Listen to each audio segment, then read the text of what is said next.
First up is the approval of addendum items. So moved. Second. Thank you. Mr. Bates? Yes. Mr. Greeno? Yes. Mrs. Martin? Yes. And Mr. Stein? Yes. Thank you. Next up is to approve or amend the meeting minutes from May 19th, 2025. Make a motion. Second. Any questions on those minutes? If not, call the vote. Ms. Lamarca? Yes. Mr. Stein? Yes. Mr. Bates? And Mr. Greeno? Yes. Okay, presentation of the financial statement. Fund balance ending May 31st, 2025. Dawn Sweeney, go over some fund balances for us. Yes. For the month of May, the general fund had a beginning balance of $5,765,114 and an ending balance of $3,283,818. The land improvement fund had a beginning balance of $2,077,713 and an ending balance of $3,672,704. All of the funds combined have an ending balance of $6,956,522. Thank you, Dawn. Second look at those reports.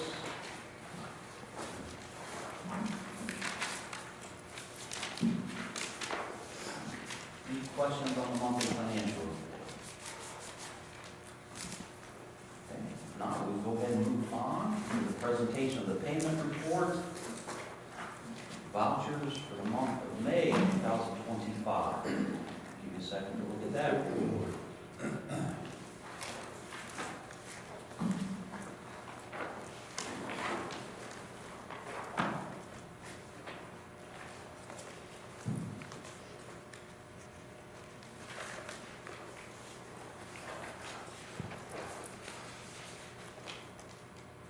Questions on the bills paid for the month of May 2025?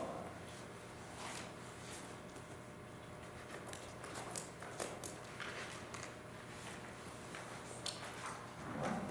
Now we'll go ahead and move on to old business and a planning update. And Matt McHugh, give you an update on our 2025 construction projects. All right. On the projects for 2025, the Westwoods Bridge, the contractor's actually getting started on that today. So they're going to start working on that replacement, and that's going to be ongoing for quite a while. Sunnybrook, the resurfacing of the entry drive in the parking lot is scheduled for mid-July with the contractor, Cunningham Paving, who's doing that work. Beartown Lakes improvements, our construction crew is going to get started out there on the playground late in July, right after the holiday. And then Veterans Legacy Woods, Cuyahoga River Reforestation, that project's substantially complete. That is being funded through a GLRI, which is a Great Lakes Restoration Initiative grant through the USDA and Forest Service. So we're going to be wrapping that up here pretty shortly. And then Big Creek Camping, we mentioned last month, the initial improvements to the lean-to roofs are all complete, and then later on this summer, our construction crew is going to be working on that second treehouse camping site.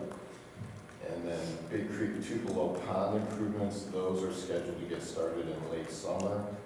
And then Sunnybrook Trails, we're actually doing some work starting this week out there on some trail cleanup from a storm last fall. So we're going to be working on there on doing some trail work. That's pretty much everything as far as the capital projects. Thank you, Matt. Any questions on the 2025 construction projects? If not, we will move on to new business and resolution 12, 2025, the 2026 tax budget. Memo from Dawn Sweeney, Ohio Revised Code, section 5705.28, requires taxing authorities to pass their tax budget by July 15th of each year, which must be submitted to the county auditor on or before This legal requirement is separate from the annual appropriation resolution, i.e. the budget, which sets expenditure limits by the legal level budgetary control and is typically passed by the end of each fiscal year, December 31st for Johnson Park District. The tax budget process in Ohio establishes need for taxing authorities, which they present to the County Budget Commission, consisting of the county auditor, treasurer, and prosecutor. County auditors in Ohio are responsible for determining property values, which are the basis of tax collections derived from millage levied by taxing authorities and approved by voters. Therefore, the 2.6 mills and property taxes that voters approved to support Johnson Park District are collected by the county auditor based on the property values they assigned and are distributed to Johnson Park District the following year. In other words, 2025 taxes of voters supporting village based on negative property values are collected by the county auditor and would distribute to various governments in the county like school districts, cities, parks, districts, etc. in 26. Schedule A and B are from 2026 property tax collection estimates that were provided to Johnson Park District by the county auditor's office to prepare the tax budget document. All submitted tax budgets must present actual revenue and expense for the previous 2 years, 2023 and 2024, estimates for the current fiscal year, 2025, as well as the projected budget figures for 2026. Once the 2026 tax budget resolution is approved by the Geauga Park District Board of Commissioners, it will be forwarded to the Geauga County Budget Commission along with supporting documents in preparation for the budget hearing meetings scheduled for August 18th to 19th of this year. And you have the accompanying resolution. You have the 2026 tax budget, where fiscal officer Don Sweeney has utilized UAN as requested by the Budget Commission. The Schedule A and Schedule B is accompanied, and a list of our proposed capital plan and improvement projects. Don Sweeney, you want to go over some fund balances for us? Yeah. Projected in the budget? Thank you. All right, for the general fund, we're estimating revenue to be $7,248,086. Estimated expenditures of $7,379,741.08. There is a $250,000 cash transfer out of the general fund into the improvement fund. And the ending fund balance for the general fund in the 2026 tax budget is estimated to be $2,207,581.11. The land improvement fund, we're estimating the revenue to be $395,000. Estimated expenditures of $2,630,000.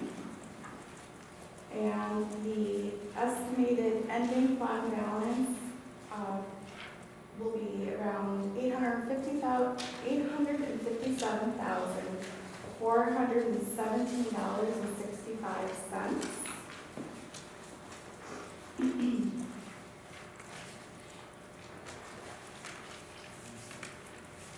Thank you, Dawn. You're welcome. Any questions? If not, entertain a motion to approve Resolution 12, 2025, the 2026 tax budget. Make a motion.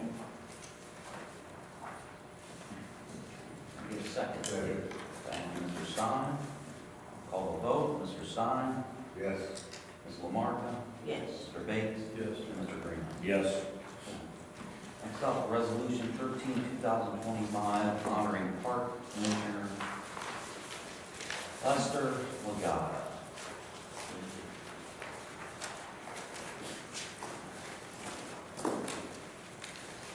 A resolution honoring the life and legacy of Lester Rocco Legata, Whereas Lester Rocco Legata, age 79, passed away on June 6, 2025, leaving behind a profound legacy of service, leadership, and love.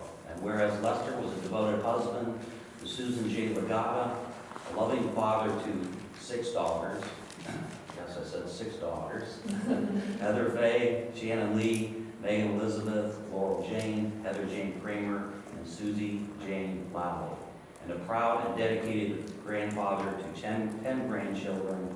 And whereas Lester was born on November 22nd, 1945 in East Cleveland, Ohio, and raised in Mayfield Heights, he graduated from Mayfield High School in 1964 and continued his education at Tri-C, Lakeland, and Case Western Reserve University, demonstrating a lifelong commitment to learning. And whereas he served his country honorably as a U.S. Army veteran and served his community with distinction as a member of the Cleveland Heights Police Department from 1967 to 1983, and as Chief of Police for the village of Chagrin Falls from 1984, earning the admiration of his peers and the gratitude of his community. And whereas Lester's leadership extended beyond his police service as he was elected president of the Cuyahoga County Police Chief Association, served as a commissioner of the Jog Park District, and contributed to national law enforcement efforts as a member of the FBI National Academy and a supporter of the Firearms Owners Protection Act law. And whereas beyond his official roles, Lester was a warm, kind, and social man, known for his sense of humor, his deep love for his family, his fondness for cigars and the Rat Pack, and his loyal friendships.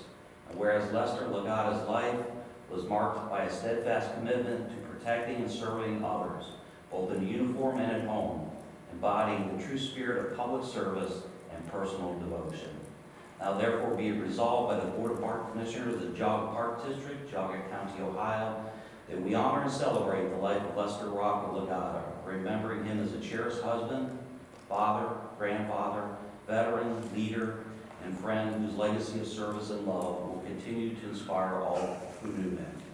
Be it further resolved that this resolution will be entered upon the official record and that a copy be presented to the Legata family with our deepest sympathy and gratitude for Lester's enduring contributions to his community and country. We will miss him dearly. On a personal note, a number of opportunities to talk to Commissioner Legata and his steadfast hand, his care, his compassion, his sound advice. It will truly be missed. So, with that, anything from the commissioners? Not entertain a motion to approve Resolution 13, 2025.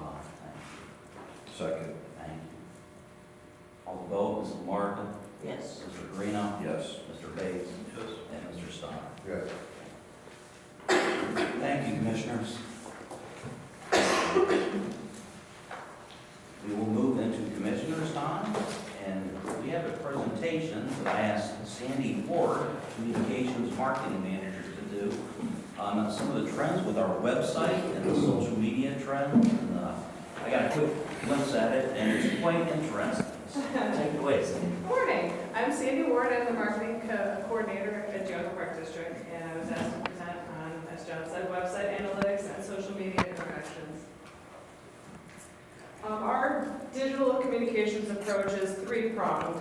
We do digital advertising that's paid for, but this is what I manage from my desk. Our website, joggaparkdistrict.org, our social media accounts, which are 4 of those: Facebook, Instagram, X, which is formerly Twitter, and YouTube, and then emails that go out to people who opt in via a prompt on our website. So if you don't get our emails yet, you can go to our website and opt into those. Today I'm going to focus on our website and our social media. So our website was established in 2002, back in the day. Our new marketing website, as you see it today, went live in 2017 in March of that year. Our website contains a variety of information on all 28 open parks, individual park pages, including trail maps, as well as general news and updates, activity guide links, our facility reservation system, which you reserve facilities on our website or by phone, our program registration system, which you can register for our programming, our naturalist programming, Our volunteer resources are on there for volunteers to sign up to volunteer programs, and also a couple interactive features. A website, a wildlife sightings page where you can report wildlife sightings that you see in your community, at home or in our parks, and also an Ask a Naturalist page where you can ask a naturalist a question about wildlife that you may have seen, or some sort of a wildlife management question or a natural happening, and a naturalist will actively respond on the page. And all those questions and answers are also archived on the page, so you can go see what types of things people are asking about. This is what our website looked like back in 2002. It looked kind of like a letterhead or something. A lot of text, small graphics, not very well branded with our fonts and things. This is what it looked like right before we updated it in 2017. And again, pretty heavy on the text, more graphics and videos, but impossible to navigate on a cell phone. So we knew we needed to make some changes, and now, if you go to our website, this is what it looks like. Much bigger pictures, lot less text, much easier to navigate, and most importantly, it's mobile optimized, which means that it's very easy to navigate on a phone or mobile device. Also new this year, I'm happy to report that we have implemented user-way accessibility widget. It looks like this at the bottom of every page. It's a little orange circle with a man inside. And what it does is it changes the website for your needs. So if you can't read the font, if it's too small, if it's too close together, if the contrast isn't right, maybe the animations are distracting you, you can adjust the website for your needs so that you can access all the information on it. So we're pretty excited to debut that. You can make the text bigger if it's too small. And that applies to every page. Any page that you're on, you can click on that and adjust it. Google Analytics is what we use to measure the visitation on our website. It includes real-time and historical data. So this was a screenshot of Google Analytics on Thursday morning of last week. And you can actually see, like right now, I could see how many people are on our website right now and what they're doing and where they're from. So that's kind of my nosy way of having fun with Google Analytics. But Google Analytics 4, the platform was updated in 2024, which provides more accurate and informative data over time. The complete annual analytics are unavailable before 2022, so this presentation really focuses on the past 3 years, 2022, 23, and 24. Also, what I attempted to do with Lucas's help is to remove some of the data that might be muddled by data center locations, which are places that kind of make people seem like where they're not, and also likely bot activity. Bots are software that come onto our website, they get some information for the World Wide Web, and then they jump off. So they're not real people, and we don't want to really focus on them. So far this year, January 1st through June 1st, active users, we have 71,900 active users. This is a little bit, this is actually above 2022, and actually the last couple of years there's been a slight dip. We're looking at like 4% dip. So we're back up to where we were in 2022, which is good. Active sessions per, engaged sessions per active user. Engaged sessions are meaningful interactions of 10 seconds or more, or two pages or more. So engaged sessions per active user, we are also trending up 64,000 engaged sessions per active user this year. Average engagement is about 1 minute and 14 seconds, which is you get on the website, you find what you need, and you get off. And that's a pretty good average engagement considering that our website has been updated for mobile. If you had gone, if you had looked at that before 2017, people might have had a much longer active engagement as they tried to find desperately what they were looking for. Most visited pages we'll get to also later. User trends, where are the people who are accessing our page? So these are active users. This is the in-county chart, and this is the out-of-county chart. The in-county chart, 45% of our in-county users live in Chardon or are accessing from Chardon. Orange is Bainbridge. Chesterland is this gray. Middlefield is 9%. Then we get into the single digits, Nalty, South Russell, Thompson, Burton, Sugar Falls, Troy. But Chardon is our biggest country. Out-of-county users, this may be a little bit skewed because Cleveland, Columbus, and Solon all have data centers. But I didn't want to disinclude them because those are also probably relevant real visitors. But then you see our neighbors, Mentor, Painesville, Kirtland, so out-of-county users. In-county engaged session trends. How often are Geauga residents visiting our page? And really, when we're looking at this data, we want to focus on the Geauga County taxpayers, since these are the people who we're surveying. Chardon, 30,000 engaged sessions in the last 3 years, followed by Middlefield, Bainbridge, Chesterland, and so on. One little interesting tidbit about this was that I tried to compare engaged sessions to average engagement time per active user, and I found that in Chardon, we have the most engaged sessions, and the average engagement time is roughly close to where our average is in general, 1 minute and 33 seconds. But then in Thompson, it's 3 minutes and 20 seconds. So we just wondered maybe if that's because there's not a county park in Thompson, Township, so maybe they're surfing our website for more parks within the county versus maybe somebody in Chesterland would search for the parks that are in Chesterland. But it's just a guess. It was just an interesting thing I thought I'd share. Acquisition trends. How are people finding our page? Most of them are organic search. I know these are tiny text, so I'm sorry about that. But organic search, that's just Googling us, find a park near me. Direct is our next buy slice though, and I was excited by that because that's brand identity. That means that people are typing in geaugaparkdistrict.org. They're seeing it on an advertisement or they have us bookmarked, and that's good. That's what we want. Organic social is the gray. That's Facebook, links from Facebook, Instagram. Referral is the yellow, and that's like ohio.org or Destination Geauga. Another website, the Maple Leaf, the Sugar Valley Times. So those are direct links from other pages. Tech trends. How are people accessing our website? So the blue is mobile. That's cell phones. That's not even tablet. The tablet is gray. So that's your Samsung Galaxy or your iPhone. But not to be discounted is desktop at 39%. So people are still accessing us from desktop computers, just mostly on their cell phones. Andy, what's that mobile percentage? Mobile is 58%. Wow. Yeah. So good thing we're mobile optimized, right? We made those changes back in 2017. Our engaged sessions, most of them come from Google.